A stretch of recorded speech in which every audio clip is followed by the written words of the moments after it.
Maar in dit geval van de generaal der Tombe. En die woont generaal der Tombe.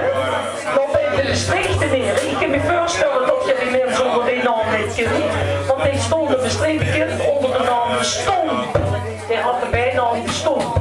En die was stadscommandant van de vestigde streek. En die is in 1844 gestorven. En toen heeft zijn vrouw die heeft een graafmonument op laten richten. En dat wordt geplaatst boven de brug, de Dieneubrug.